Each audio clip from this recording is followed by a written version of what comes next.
Hello, this is Focus on Christ. My name is Bob Warner. Welcome back. In the last video, we began looking at the breastplate of righteousness. And I stopped midway because I realized something.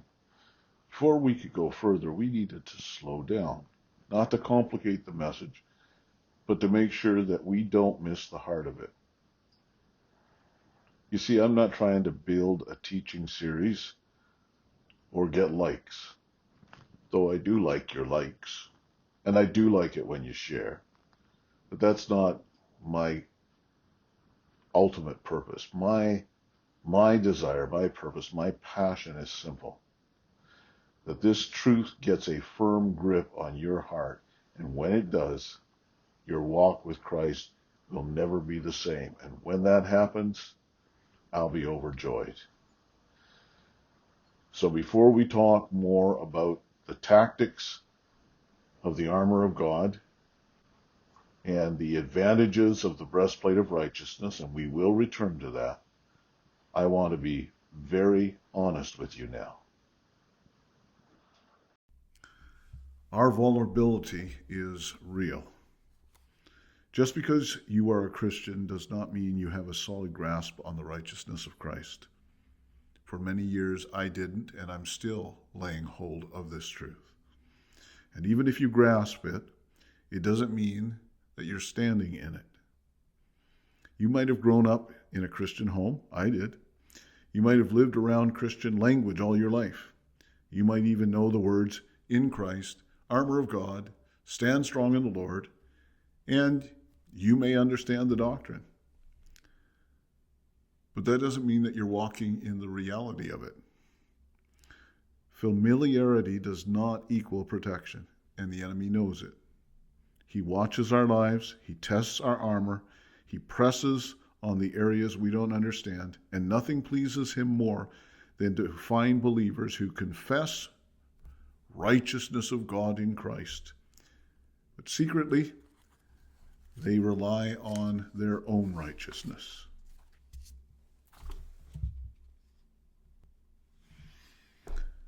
So how did we get this vulnerability?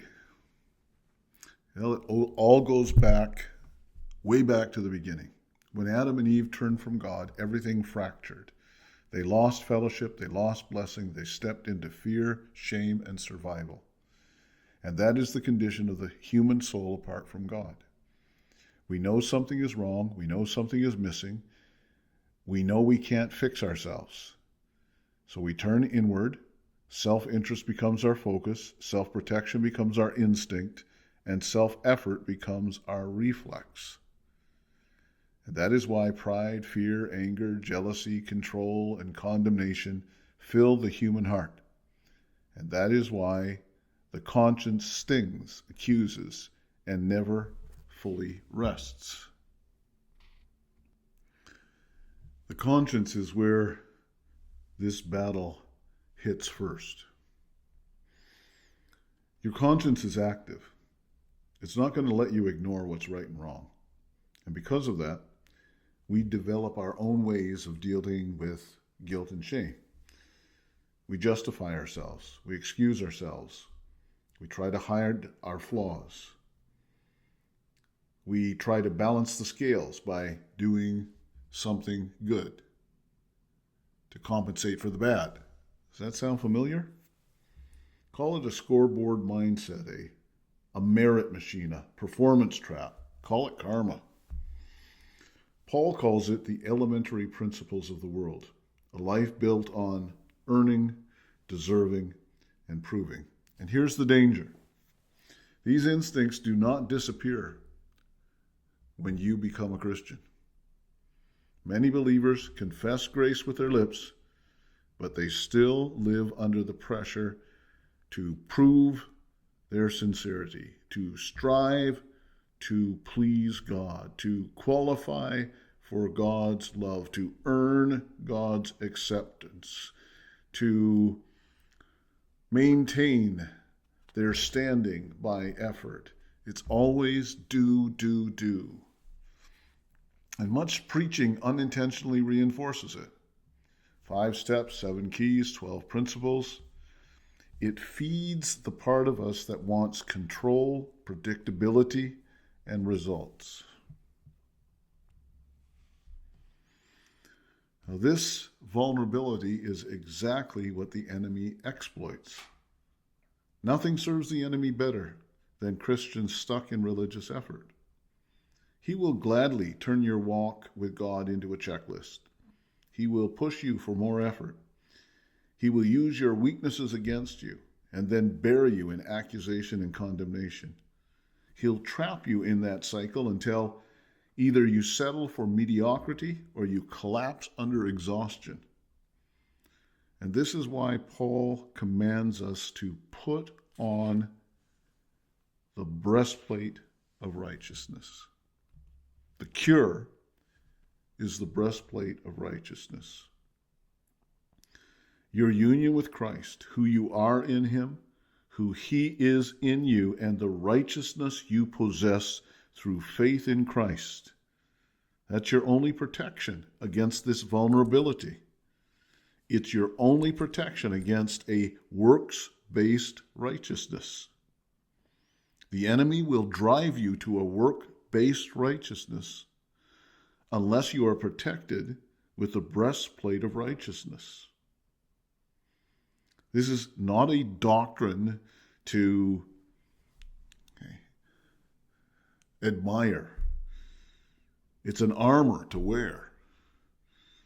If your conscience isn't guarded by the righteousness of Christ, then your effort will wear you down and your confidence will crumble.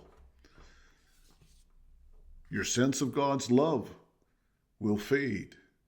Your sense of affection for God and towards God will diminish. Your faith will falter, and you're going to surrender ground.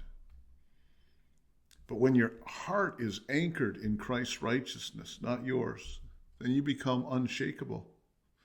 That doesn't mean that the enemy doesn't come and attack you.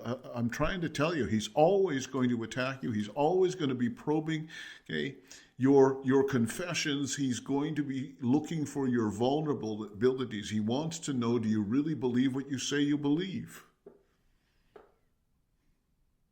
But when your heart is anchored in the truth of the righteousness of God that you possess in Christ, not a righteousness that you've earned, not at all, not at all.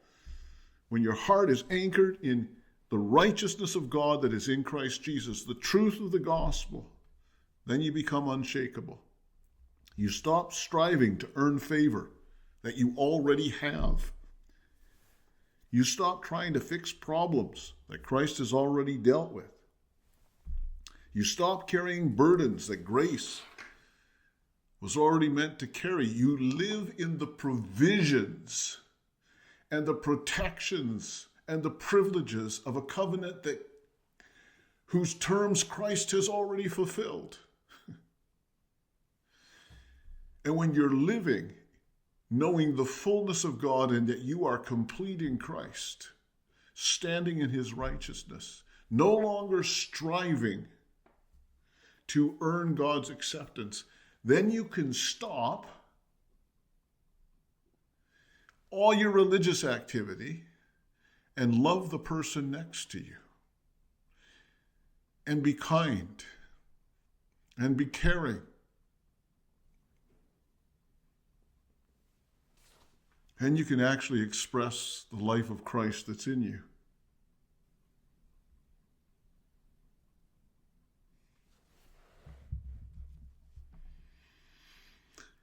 Now, I know this is going to hit home for some people. For some of you, this is exactly how you live your Christian life. For me, for a long time, it was. I would teach the righteousness of Christ. It's just inwardly, secretly, I didn't really have my heart protected. But I don't want you to be afraid. I don't want you to be condemned. I don't want you to sink into despair. Listen, I want to come right alongside of you. One of my deepest callings is this: to evangelize the unevangelized parts of the believer's heart. Let's say that again. I want to go right down into those dark areas of your heart where you don't actually believe the gospel. You've heard it, but you don't actually believe it. It's not your truth. It's not your reality. I want to preach the gospel to the unevangelized areas of your heart, and I want to bring them to Christ. And I'm praying that through these teachings, the truth of Christ's righteousness will take a deep root in you, so that you will know who you are, you will know where you stand, and you will become unmovable. So, let me just wrap this up. This is why we are so vulnerable. And this is why the breastplate of righteousness that I'm teaching you about matters. And the next time we're going to go further into how this righteousness guards you. And I'm going to tell my personal story, and we're going to talk about walking in this reality daily. So I'm looking forward to it. I hope you are. I just want to stop right now and just say thank you to everybody that has joined me again. And you know the drill. Thanks for watching. And if you can, spread this word to somebody else that could use it. And we'll see you again next time.